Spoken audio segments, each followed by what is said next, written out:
Hi all, my name is Jonathan Lamb. I'll be the professor for this course and we are starting section 5.1 notes today. What I want to talk about first with you are the different types of notes that I'll post online for you and the types of notes that I like to do. So what I'll be doing with you is the same thing that I would do in a classroom setting.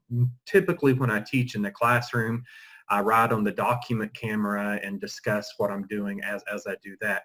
So the notes that I'll be doing with you that I would really like you to be following are these. Now, if you would like some more professional notes, I am also going to post PowerPoint notes. You'll notice a section on Brightspace that'll just say simply PowerPoint notes for the lectures. Those are done by the publisher. A lot of teachers who want to be lazy will just post up the PowerPoints and teach from those. But it does give you another resource that's maybe a bit more structured, a bit more lengthy than what I'll go over in my notes as well. Now, I like my notes better as far as I think that they will better prepare you to work the problems within the sections. So ideally, that's what I want to do with my instruction, is make sure that I show you everything that you need to do to be able to solve problems dealing with the concepts. So that's what I'll be stressing in these. And I think a combination of my lecture videos with my help videos that go over the homework, you should be well on your way to being successful throughout the homework problems. If you do run into any trouble as you're working the homework problems, please remember, I'm here to help you.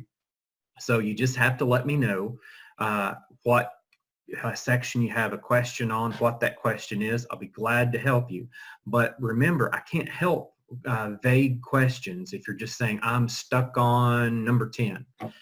If you don't show me any work that you've tried, I can't identify where you're going wrong in the problem. So along with every question that you send me, there should be a picture or something to let me see your thought as you started out the problem. Otherwise, I can't see where you're going wrong, or even if you knew how to start the problem. So please do remember, I love you to contact me with questions and stuff, but I would like you to question effectively by letting me see what you're thinking as you're trying to work out the problems. So the way that the grades, as I've discussed in the introduction video, the way that the grades will be is just your percentage of problems correct on the Achieve platform. I'm working every single problem on there myself. So anytime you're working a problem, if you want to see something similar to it, you could log on to my Achieve videos where I'll work out every single problem on there, and then yours should be extremely similar to the problems that I'm working. And again, even with that, if you have questions after trying to view the similar problem, you can contact me and show me your work on the problem you're doing. And together we'll work to see that you get credit on each problem that you're really working on. Now, let's go ahead and talk about this first section, which is 5.1. Now, in 5.1, I get excited about all math as it is, but this section begins the concept of integration. And it's trying to show you that integration is nothing more than, at least graphically, area underneath a curve. So we talked about in Calc 1 how the derivative is an instantaneous rate of change, and that instantaneous rate of change graphically is the slope of our function at any point. Well, now, if we're wanting to think about what the graphical representation of integration is, we say, well, it's going to be the area under a curve. Now, in order to do that, let me go ahead and pull up my notes here that I'll talk with you about. Starting off with this with you. So section 5.1. So this is talking about, as I said earlier, that graphically, if you're trying to think about what integration is graphically, it's going to be an integral from x equals a to x equals b, represented by the integral from a to b of f of x dx. It's going to give the area between the x-axis and the function f of x. Now, what I'm wanting us to do here Sorry about that, guys. My document camera had froze up on my very first attempt to share, so I think it'll be working better now. So now, graphically, whenever we're talking about an integral from x equals a to x equals b, then, and this notation will be introduced later formally in section 5.3, but I'll go ahead and for now and say it's the integral from a to b of f of x dx. What that's going to represent graphically is it's the area between the x-axis and whatever our function f of x is. So let's look at a specific function f of x. I have, if I'm asking you to find the area between the x-axis and y equals the square root of x from x equals 1 to x equals 9. So now I'll go ahead and call this our first problem in this section. Now, if I were trying to find that area, I really don't have a nice way to do it because the square root function is going to cause a curved top to this region between 1 and 9. You'll notice I went ahead and just plotted a point. We know that we'll have this point here is going to be 1, 1 since the square root of 1 is 1. Our other point, the top of it, will be the x value of 9 and the y value of the square root of 9, or 3. So we have this curved function going from 1, 1 to 9, 3, and I'm trying to find the area between 1 and 9. Now, that's what the integral would give me if I knew how to integrate. And hold on to that because, of course, we will know how to do that extremely soon if some of you don't already know how to do it. But let's go ahead and break that into some techniques that we already understand how to do. For example, whenever I said that this was an irregular region, well, it is, but we could approximate it with functions that do have regular regions, and usually whenever we approximate it with rectangles. So whenever you're going to approximate something with a rectangle, you have to decide how to start the height of the rectangle. So in the beginning, this is my left-hand rectangle approximation. What if I said I wanted to approximate this region with one rectangle that's generated the height on the left-hand endpoint? Well, then your height is going to be whatever f of 1 is, which we know is 1. And then you'd say the base, it's going to go from 1 to 9, a base of 8. So you say length is equal to length times width, the height, the area is equal to length times width. I'll get it right eventually. The width of my region is 8. The height of my region is f of 1, which is just 1. We get our area is 8 in this case. Now, if I want a more exact answer, because I know that one rectangle is going to be a miserable representation of what the area under that curve is. But now one good thing about it is I do know it's an underestimate. Sometimes it's good to know about whether your approximation underestimates or overestimates. Clearly it underestimates the true area under the curve.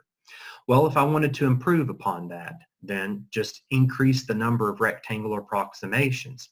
So what if I said I want to approximate this area with 2 rectangles where their heights are generated from the left-hand side?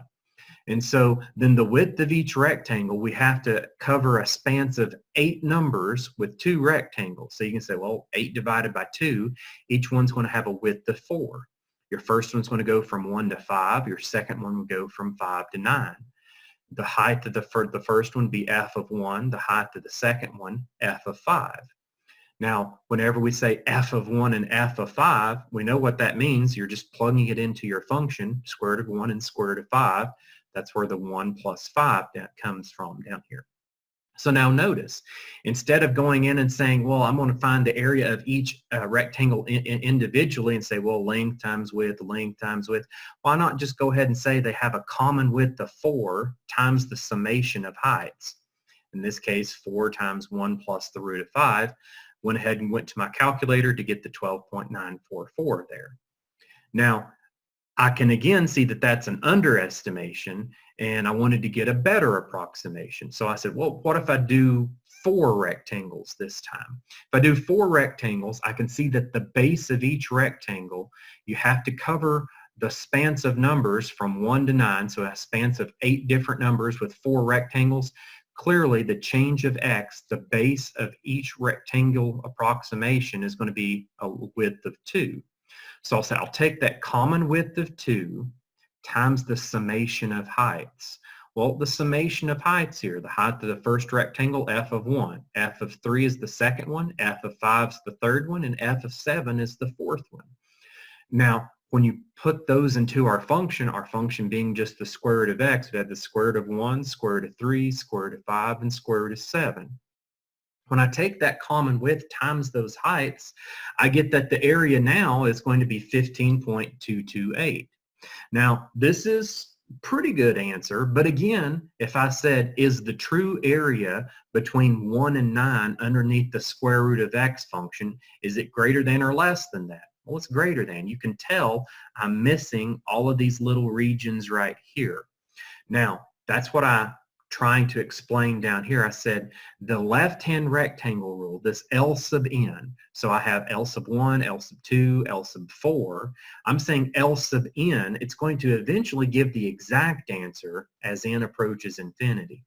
You can already see by the fourth approximation, I'm leaving out much less than I did with the first approximation or even the second approximation. So if we doubled this again and said, well, what if I wanted to do 8 rectangles, 16 rectangles, 160 rectangles, 1,000,000 rectangles, 1,000,000,000, 1,000,000,000,000? Well, eventually you'd just be drawing lines right on up to the curve and you'd get the exact area underneath there. Now, I say notice though, each L sub n approximation is always going to be a slight underestimate of the true area. We would say the limit as n approaches infinity is going to approach the true value from beneath. Eventually it will get, the limiting value will equal the true area under the curve, but it's going to approach that area under the curve from lower values. Now, that's always true for any increasing curve. Of course, if the curve were decreasing, the left-hand approximation would be an overestimate. So it's an underestimate for an increasing curve. Now, let's look at that same curve, and I'll do the right-hand rectangle rule. So with this right-hand rectangle rule, I can say, well, R1.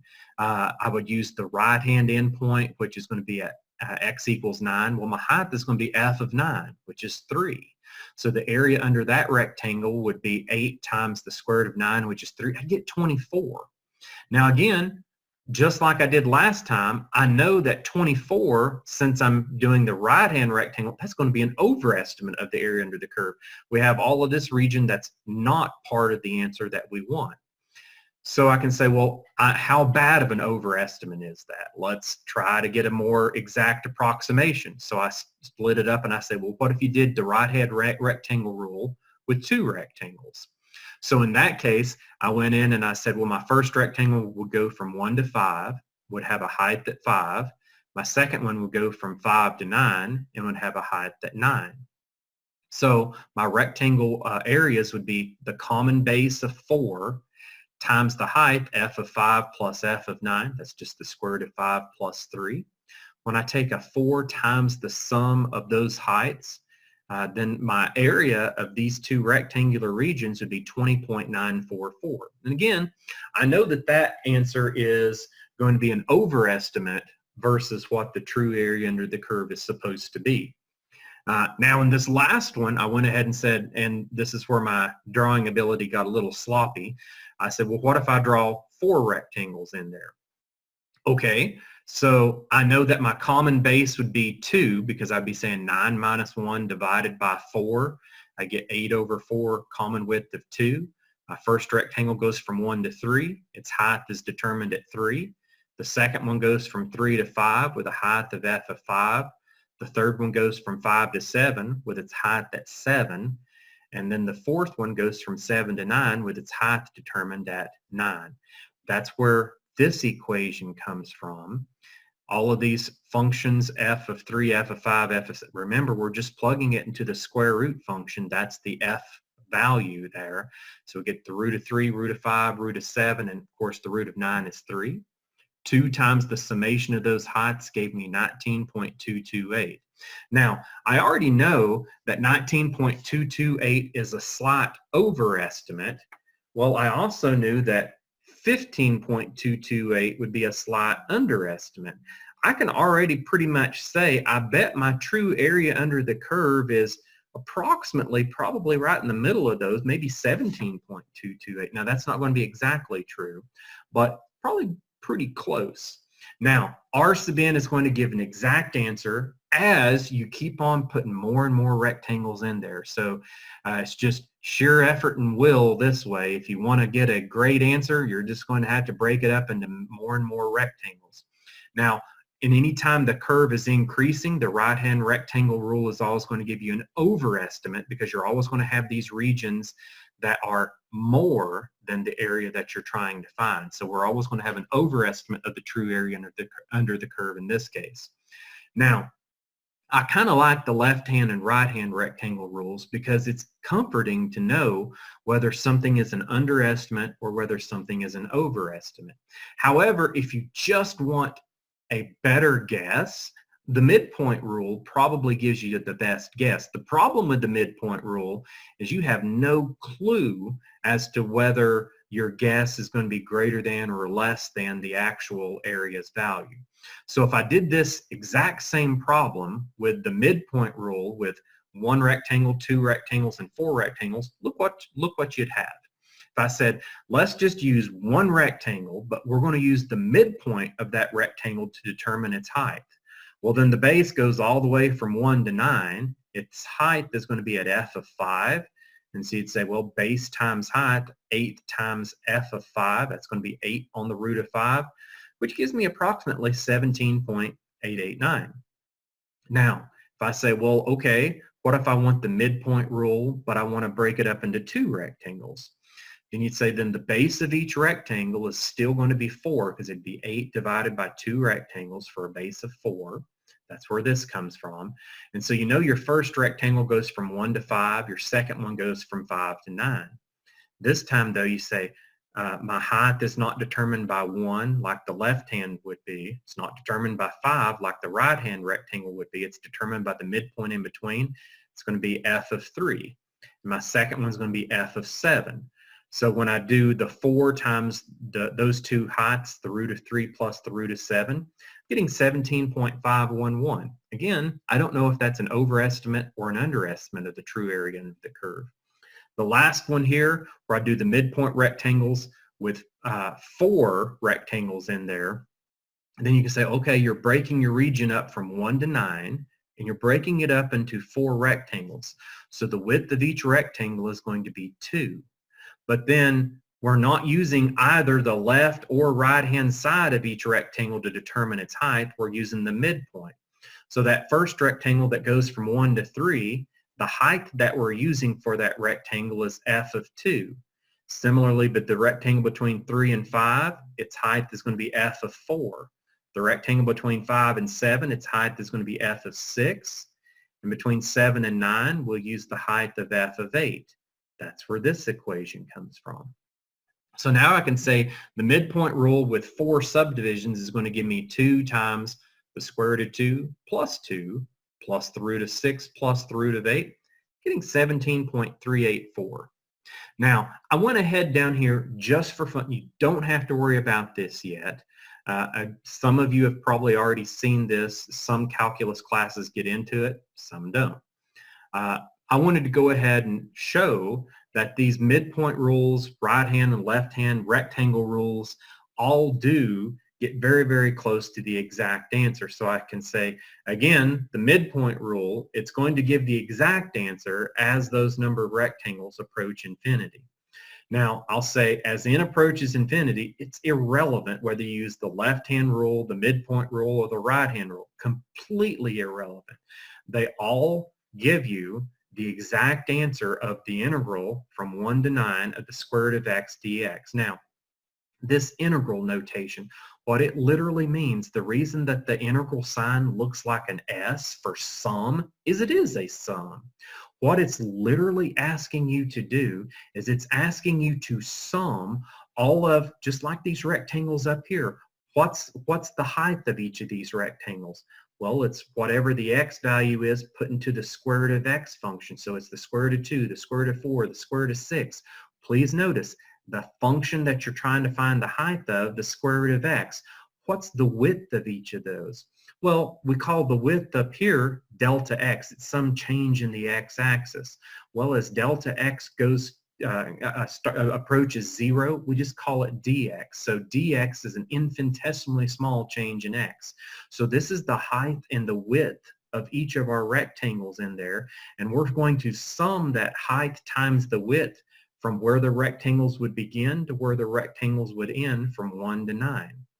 But now, our integration formula, it's very similar to your derivative power rule. In the derivative power rule, we say the derivative of x to the n is n times x to the n minus 1 power. We bring the power down, we reduce it by 1. Well, whenever you're integrating, you can think of this as x to the 1/2 power. You're going to add 1 to that exponent. So x to the 1/2 becomes x to the 3/2 power. And then you can say, well, what happens after that? Well, you divide by that new power. So it's the exact opposite of derivatives. You add 1 to the exponent, divide by the new exponent. So I get x to the 1/2 becomes x to the 3/2. Divide by 3/2, same thing as multiplying by its reciprocal 2/3. Again, please don't worry about where that comes from right now. I just briefly mentioned it. There's no need to know that yet. It's coming up in the next few sections. I just wanted to show that in connection with this problem. Now, the way that we would evaluate this, once you do use the integral power rule, is you just say, well, this is evaluated such that x goes from 1 to 9. So you evaluate the function at 9, subtract from that the function evaluated at 1.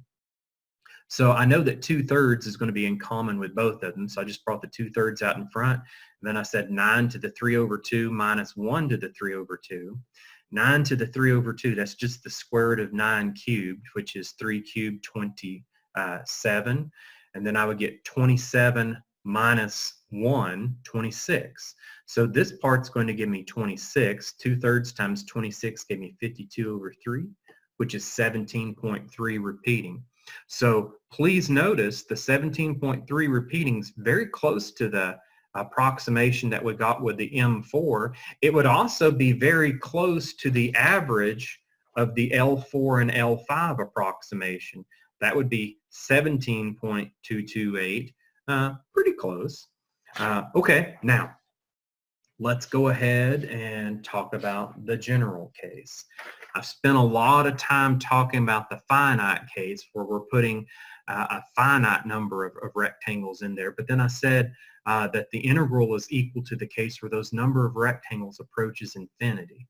Okay, so if we're trying to find the area under a curve f of x on AB, then the way that we're going to think about it is, yes, we're going to put rectangles within the region that we're trying to find. You say you'll have some irregular shaped region from A to B, and I'm trying to find the area of this region. Well, I don't know the area formula of some irregular shape, but I do know the area formula of a rectangle is just width times the height, or base times the height, I'll say. I can say that the arbitrary base of each of these is just going to be some change in the x, so I'll call that delta x.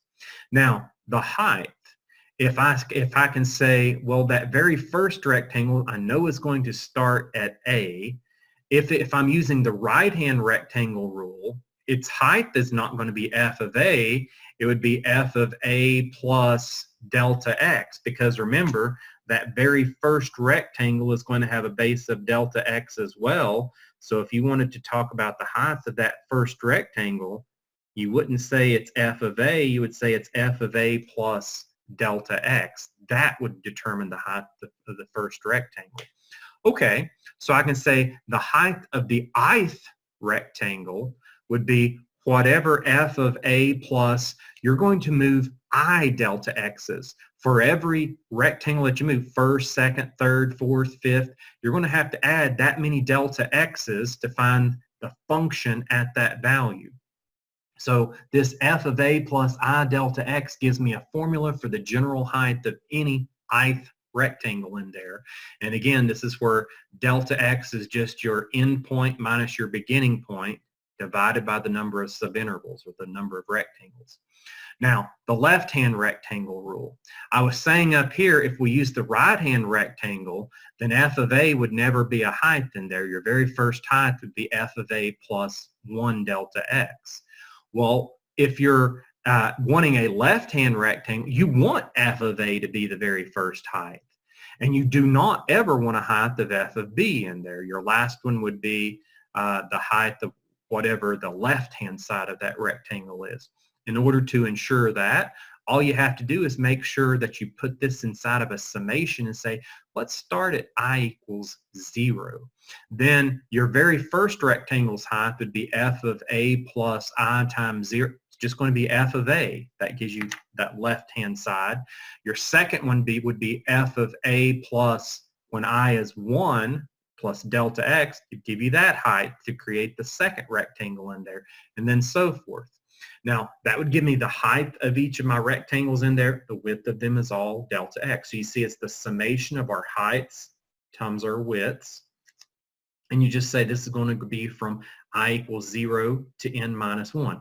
It's still a total of n rectangles in there. It's just that you never want to add n delta x's, or else you're adding your last height, f of b. And in a left-hand approximation, you don't want to do that. You want to make sure you always use the left-hand sides for the height. This ensures that you can do that. Now, I like the right-hand formula better. I would prefer to start at 1 myself. So this is what I have drawn in my picture up here. If I have f of a plus I delta x, where I starts at 1, then it's saying your very first rectangle height is going to be f of, where your region is beginning, a plus delta x. Well, the x value, a plus delta x, is right here. We're saying we want the function's height at that point. Boom! Yes, gorgeous. You get that in there. That'd be when I is 1 times the width of that first rectangle, delta x. What would the second rectangle be? Well, it would have a height of f of a plus 2 delta x. The third one, f of a plus 3 delta x, f of a plus 4 delta x for the fourth one. And so you can say, well, yeah, if you're going to put infinitely many rectangles in there, then each one's going to have a formula, f of a plus I delta x, where I goes from 1 to n. The width of each of those is going to be delta x. Now, the midpoint formula, remember, we're not using the left or the right-hand endpoints there. All I've done is I've kind of worked it off of the right-hand rectangle approximation. I can say, well, okay, instead of using that right-hand side, how can I ensure that I'll go to find the midpoint? Well, I can just say, let's use the right-hand approximation, but then we're going to shift backwards a half a delta x. So if I shift backwards a half a delta x, it's always going to put me in the middle of each of these rectangles. Please notice that's precisely what I did here. So it's going to be f of a plus, instead of just I delta x, it's I minus 1/2 delta x. So what if you're trying to find the height of the fifth rectangle? Well, instead of adding 5 delta x's in there, you're going to be adding 4.5, because you replace I with 5, you get 5 minus 1/2. Oh, 4.5 delta x's. That's going to be the midpoint of that fifth rectangle. Gorgeous. That gives me the formula for that. And then I would say times the common width of delta x. Now, make a long story short, all of these equate to be the integral from a to b of f of x dx. So when a function is integrable, the integration is much easier here than these infinite summations would be. Sometimes integration isn't possible, though, so we need to think about infinite summation. So there is a definite reason, other than just showing that integration is an infinite summation, which, by the way, it is. Integration is an infinite summation, but you can't always integrate everything, and that's hard for somebody coming out of Calculus 1 to understand, because in Calculus 1, I gave you something to take the derivative of. You could take the derivative of it. Everything had a derivative. It's not the case anymore. So whenever we integrate, there's going to be so many times that we can't find the integral. Well, quite a few of those times, we might be able to find a summation to represent that integral, and then find the answer using that infinite summation. Now, in order to do that, we're going to have to come up with some formulas. So in order to find infinite summations, we need some formulas. And our first one by Carl Gauss, a brilliant mathematician. So brilliant that in 1787, at the age of 10, he proved the following summation.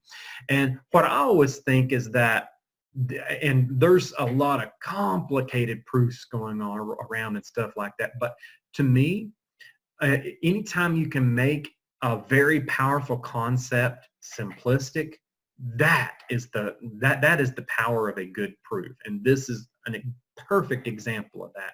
So this 10-year-old Carl Gauss took this infinite summation concept. He said, well, what if you're trying to add 1 plus 2 plus 3 plus 4 plus 5 plus 6 plus 7 all the way to infinity, or if not to infinity, to some enormous large number of n? Well, he's saying then the sum of all of those numbers is just going to be whatever that top number in the sum is, n times n plus 1 over 2, and that'll be the sum of that sequence.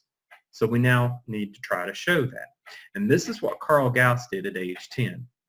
He just reasoned that, well, okay, I'm trying to sum the numbers 1 through n, 1 plus 2 plus 3, all the way to n. Then he reversed the order of that sum. So he said, well, it's the same thing as saying n plus n minus 1 plus n minus 2 plus dot, dot, dot, dot, on and on and on. The last three numbers would be 3 plus 2 plus 1. Now, let's take the sum of each of the two here. So if I add the first row to the second, I know I'm going to get 2 times the sum of the numbers. But then the beauty here, when I see that, ooh, if I sum the first number, I get n plus 1. If I sum the second numbers, I'm going to get an n plus 1. If I sum the third numbers, I'm going to get an n plus 1. Sum the third to the last number, you get an n plus 1. Sum the second to last number, or next to last number, you get an n plus 1. And of course, the last number, n plus 1. So then you can see, well, okay, all of these numbers are going to be n plus 1. And we know specifically there are n of those numbers. So then we can say 2 times this sum is just going to be n times n plus 1. Therefore, the sum of the first n numbers is n times n plus 1 over 2. Gorgeous. Now, using that in some problems.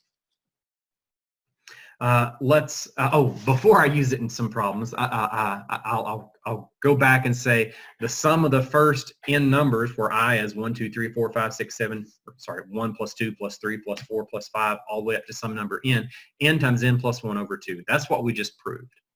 But now I'll say we could also show that the summation from 1 to n of I squared, and now it's beyond the scope of this class, it'd be more in a math logic class where you prove this, but you can just take my word for it, that the sum of the squares of the numbers, so this would be 1 squared plus 2 squared plus 3 squared plus 4 squared plus 100 squared plus all the way to whatever n value you want, it's going to be n times n plus 1 times 2n plus 1, all divided by 6.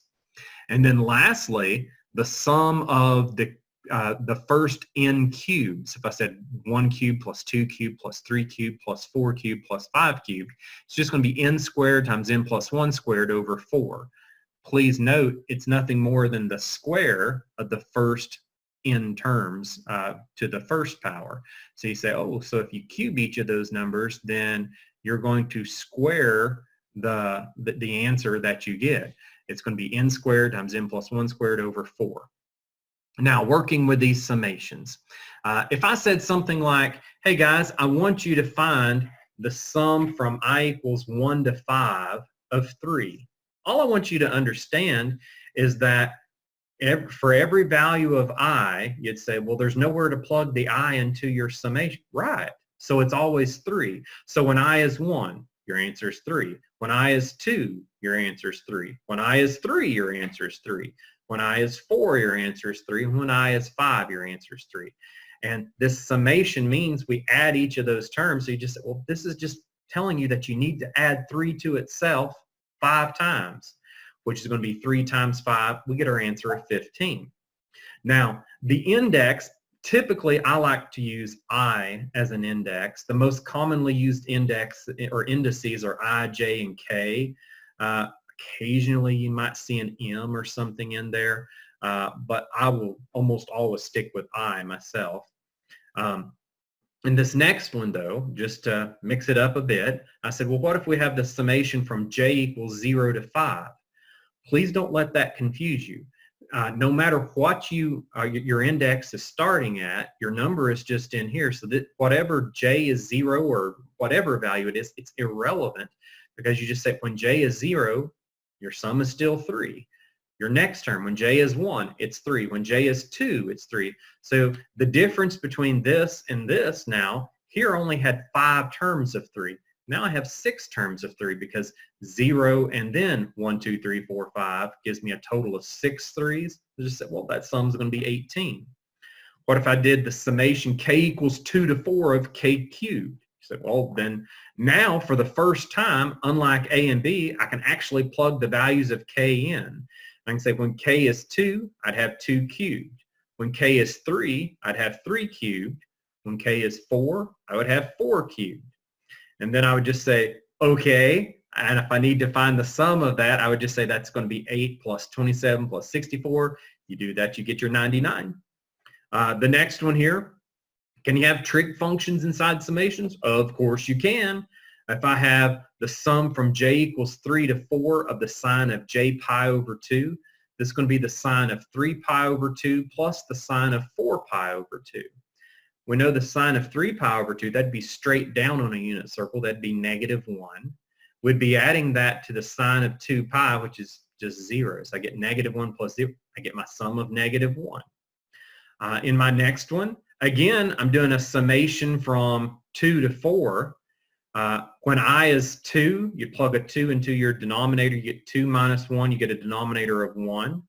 When I is 3, your denominator is going to become a 2, so you get plus 1 over 2. Notice the numerator is always going to be 1, plus 1 over, when I is 4, your denominator is going to be 4 minus 1 for 3.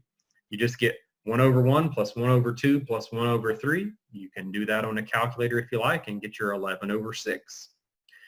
In my next example here, I have j equals 0 to 3. So again, remember, there's 4 separate terms there.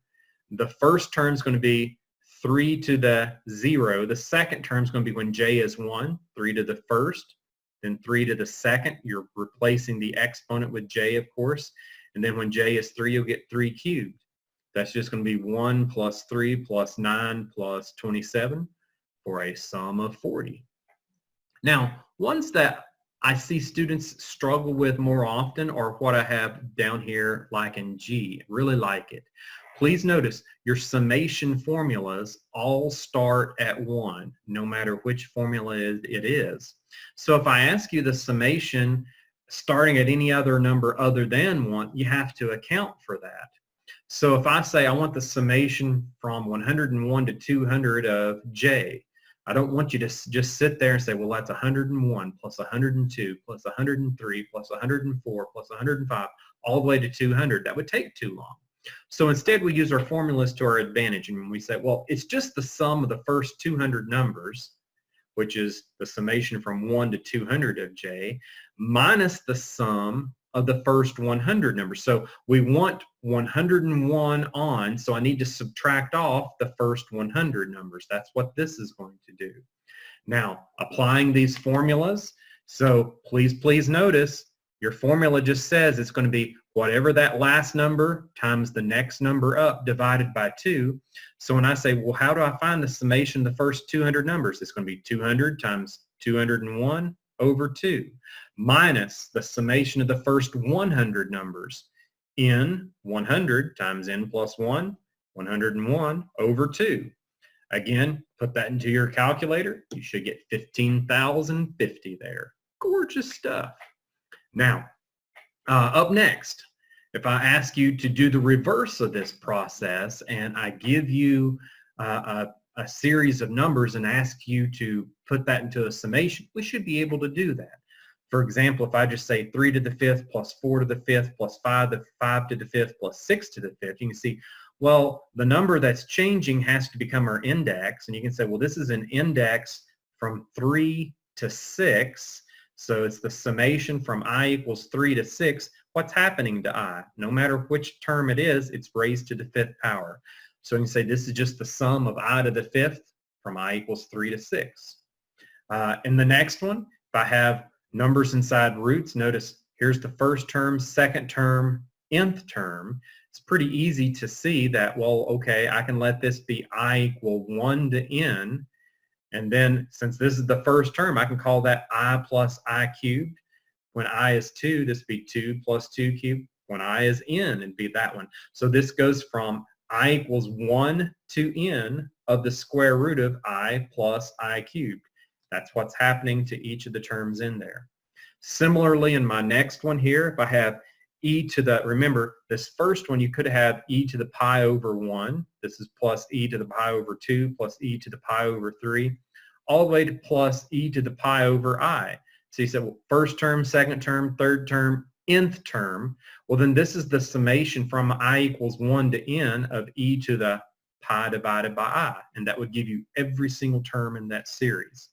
Now, usually a lot of students are pretty good with stuff like that. Where they start to go awry is this right here, and I love it, love it, love it. Not because students have problems with it, but because this is where the beauty stuff begins. So here in this very first section, a lot of students struggle. Normally you think in a class in the first section that, hey, it should be nice and easy. Not necessarily true with this. We're trying to find infinite summations. And again, the reason we find infinite summations is because that's what an integral is. Integration, yes, it gives area under a curve graphically, but an integral is an infinite summation. Since that integral is an infinite summation, we need to be able to find infinite summations without having to depend upon an integral. So if I ask you to find a formula for the infinite summation, the right-hand rectangle rule with n rectangles, and compute the area under the graph. Okay, so I'm giving you a function here, f of x is equal to 2x plus 7, and I'm wanting you to find the area between 3 and 6. So then delta x is going to be pretty easy. You just say it's the end point minus the beginning point, 6 minus 3 over the number of intervals. Well, there's going to be n intervals, or n rectangles. So the width of each rectangle is just going to be 3 over n, and this is going to be as n approaches infinity. So clearly, yes, that delta x is going to approach 0. I can say my right-hand rectangle, this is just my base definition, the limit as n approaches infinity on the summation from I equals 1 to n of f of a plus I delta x times delta x, the height times the width. Now, going into my problem, I can say, well, then this is going to be the summation from 1 to n. What is f of a? A is your beginning point. So, well, this function begins at 3. Do I want my very first rectangle to have a height of f of 3? No, I don't. That's why I is 1 here. It's going to be f of 3 plus whatever 3 over n is. So you have to say, well, 3i over n, that's going to handle the first rectangle and every single rectangle thereafter. When I is 2, it'll be the height of the second rectangle. When I is 3, the height of the third rectangle. So I say f of a plus I delta x, so delta x, you bring that down here, multiply it by the I, and then of course on the outside of that height formula, you multiply by the width, your delta x, which is 3 over n. So you just say that 3 over n goes in and multiplies the I inside of there, it stays on the outside as well. Now, that common width, just like in our earlier problems where I showed that common width, it was better if you factored it out. That's what I did here. Common width of 4 I factored out, common width of 2 I factored out. Same thing I want to do here. That all of these heights have the common width of 3 over n, so why not just go ahead and factor that 3 over n out? I want to do that. And then another point I want to talk about here is that it's not, well, it is maybe lazy, but it's not bad notation to write a summation without the indices. Just because you're going to be putting so many summations in these problems, you may want to stop with the index every single time. Usually to start off a problem, I'll put the indices I equals 1 to n, and I may even do it as I put it into the format of the problem. But then after that, usually I leave it blank. Whenever it's left blank, it is understood to mean from 1 to n. So that is the assumed index. Now, what if it's going from 0 to n or from 5 to n? You must put it in those scenarios. But if it's starting at 1 and it's going to n, you don't have to put it. That's the assumed one. So I'll say, okay, I'm going to save me some work in each step after that and drop my index. And I'll just say, okay, I factored out the width. This is the summation of the heights. Now I'll come down here and say, well, all right, I have my width times the summation. This is what that f of 3 plus 3i over n is. Just like we did back in the earlier problems when I said, where are we getting these values? Well, f of 1, f of 3, f of 5. We had to plug them into our function. F of 5 was the square root of 5. So when I say, what is f of 3 plus 3i over n? You said, well, I have to plug that into my function. That's precisely what I did. 2 times the group, 3 plus 3i over n plus 7. So I get 3 over n times the summation of 2 times 3 plus 3i over n plus 7. From this step to this step, it's just algebra. I said, well, 2 times 3 is 6, plus 7 gives me 13. 2 times 3i over n gives me 6i over n. So I have 3 over n times the summation of 13 plus 6i over n. Technically, you do need that in a parentheses to show that all of that's still inside the summation. Now, what I want to do is break apart that summation into 2 separate summations to make it easier to think about. And I have to remember this 3 over n goes with both of them. So I can say, well, this is the limit as n approaches infinity. 3 over n times the summation of the 13s plus 3 over n times the summation of 6i over n. So then at that point I can say, well, this first one, remember, that just means from I equals 1 to n, this is going to be 13 plus 13 plus 13 plus 13 plus 13. How many 13s are there? There's n 13s. So the summation of 13s is just 13n. And so I'll get the limit as n approaches infinity of 3 over n times 13n plus, in this second one, anything other than the index can be factored out of the summation. Every single term is going to be multiplied by 6 over n. Okay, bring that on the outside of the summation. I'll have 3 over n times 6 over n gives me this, times the summation of I. Now I go to my formula and say, well, the summation of I is just n times n plus 1 over 2. That was proven by Gauss. And so now I can say I need to take the limit as n approaches infinity. My first term, I went ahead and just canceled out my n's and gave me 3 times 13 is 39. And then I'll have 18 over n squared times the summation of i's is n times n plus 1 over 2. Now, what you're supposed to remember from Calc 1, anytime you have infinite limits of a rational function, the only terms that matters if the numerator and denominator are the same degree are the fraction of the leading coefficients. So in this problem, and the reason you're supposed to understand that is because any other lower power of n, it's infinitely times smaller than the larger power of n's. So when I'm going into this second fraction, you can see, well, of course, if I distributed through, I'd get n squared plus n, and that 18 would be multiplying both of them. So somebody might say, well, why didn't you just go ahead and say 18n squared plus 18n? Because that 18n is completely, utterly irrelevant. So the only thing that's going to determine the size of that is the leading coefficient in front of the highest powered variable. So I said 18n squared is all I needed. That ... just shows the user, yes, I know there are other terms, but they're inconsequential to the solution of the problem.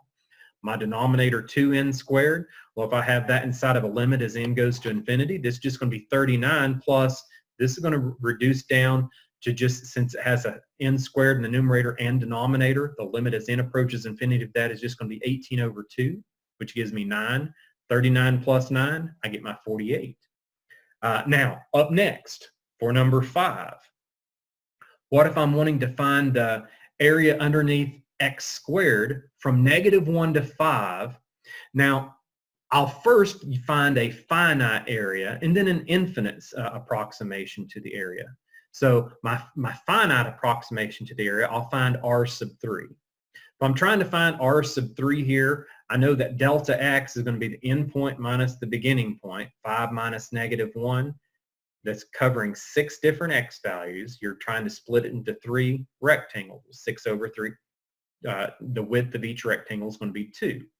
So then I can say, well, then r sub 3, I just drew out an x squared function here. I know that the first rectangle with a width of 2 is going to go from negative 1 to 1, my second one from 1 to 3, and my third one from 3 to 5.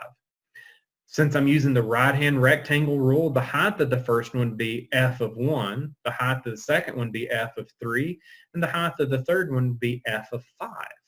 So then I can say my R3 approximation is going to be the common base 2 times the summation of the heights f of 1, f of 3, and f of 5. I know f of 1, f of 3, and f of 5, you're just plugging it into the x squared function. So 1 squared plus 3 squared plus 5 squared gives me 1 plus 9 plus 25. That's going to give me 35 times 2 for an approximation to the area of 70. Just by looking at my picture, I'm thinking that this approximation is fairly drastically over what the true area under the curve is there. So I'm thinking this is an overestimate. Well, we'll find out. Now, I know that this will give me the exact value. I want to put infinitely many rectangles in here. So I do a right-hand rectangle approximation with infinitely many rectangles. Now, I will always, in the infinite case, do the right-hand rectangles. And even if the problem will ask for left-hand rectangles or midpoint rectangles, I'll still do right-hand rectangles. And you think, why? They all give the same answer. So instead of using 3 different formulas, why not just get comfortable with one formula, use it all the time? So irregardless of whether the book will ask me L sub n, M sub n, or R sub n, I will always do R sub n. It's just easier. Well, not easier, but better than doing 3 different ways. And they all give you the same answer as n approaches infinity. So now, if I say R sub n is equal to the limit as n approaches infinity of f of a plus I delta x times delta x, we know that that can be the limit as n approaches infinity. And I'll have f of negative 1 plus 6i over n times the width, 6 over n.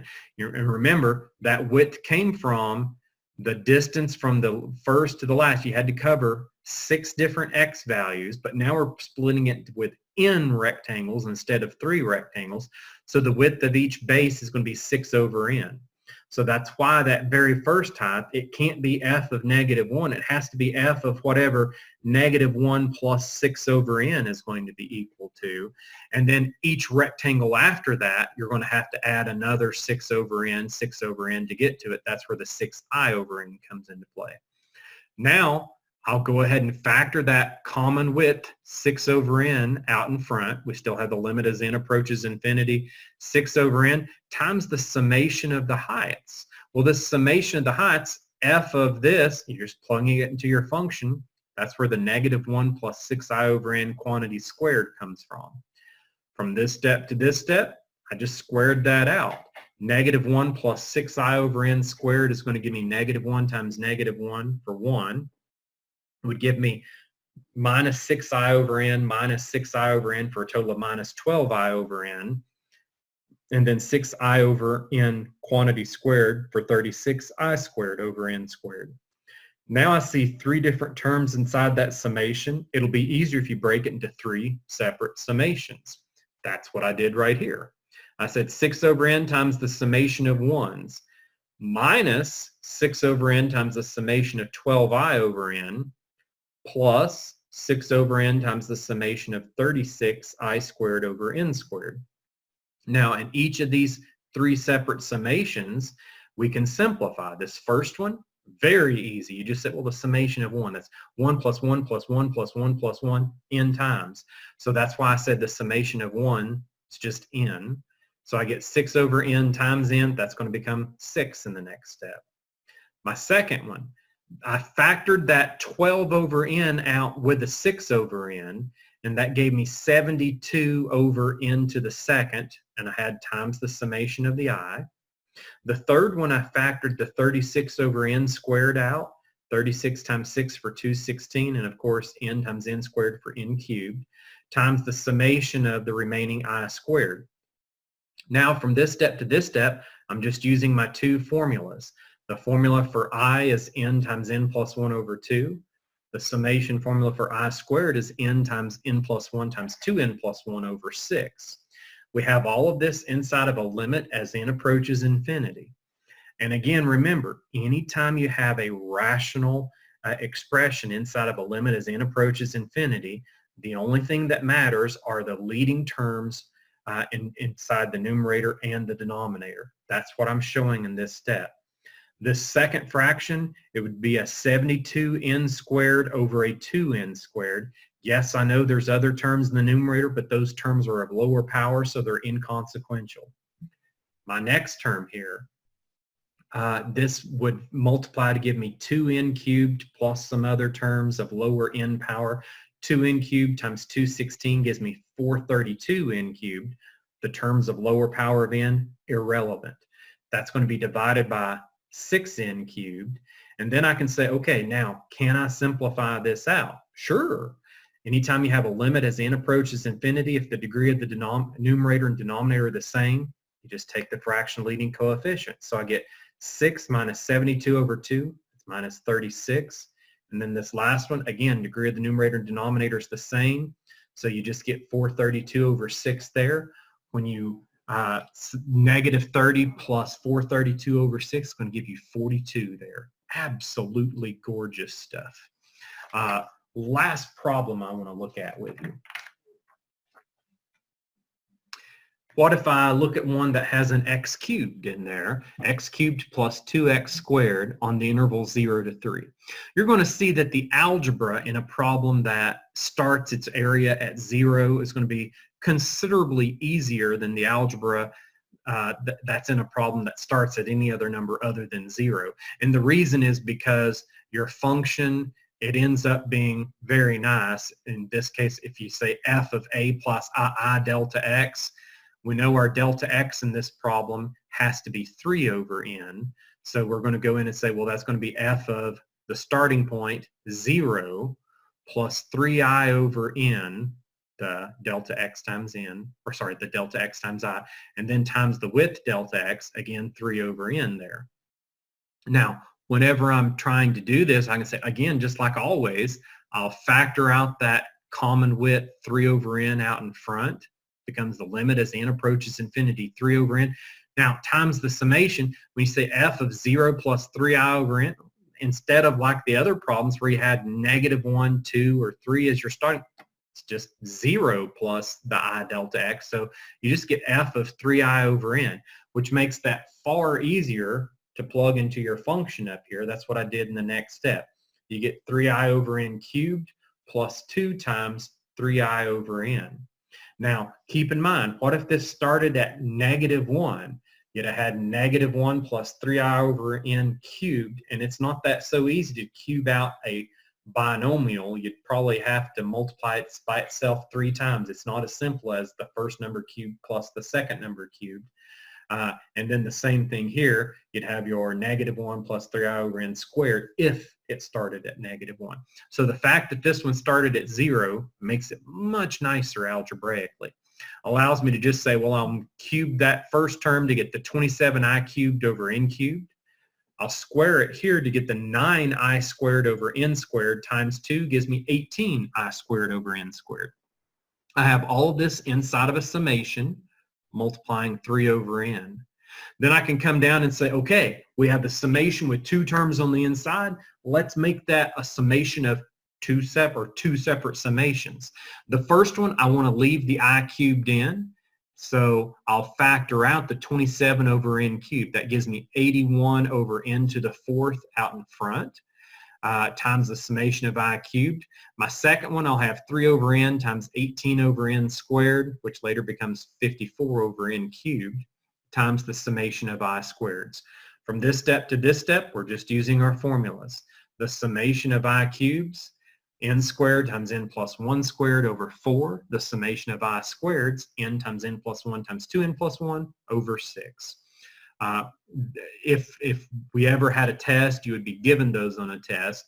Obviously, in an online class, as you're working problems, you should have them in your notes, so you should never forget the summation of I cubes, the summation of I squared in your formulas. Now, as we try to simplify that out, you're remembering, okay, the only thing that's of any relevance anytime you have a rational function instead of a limit going to infinity is the fraction of the leading coefficients. Your first one, you're going to have an 81 times n to the fourth over 4n to the fourth, right here. Your second one, you're going to have 54 times 2n cubed for 108n cubed over 6n cubed. When you take those fractions in 81 over 4 plus 108 over 6, when that limit as n approaches infinity, notice from this step to this step, I'm dropping the limit because I'm using the limit definition of the limit definition that says that anytime the powers are the same, you just take the fraction of the leading coefficients, which we've done here. That gives me an answer of 153 over 4 or 38.25 as the final answer. Now, this should give you a good starting point to look through the problems in section 5.1. Don't get frustrated if you have some trouble with this first section. It's usually some students do. So if you breeze through this section, you're doing fantastic. But if not, don't worry about it. It's usually a trouble section for a lot of students. I'll be glad to help you out with it. Make sure that you do view my help videos for the achieve problems should you have any trouble with those. That hopefully will help you see how to work any individual problem you have within there. All right, guys.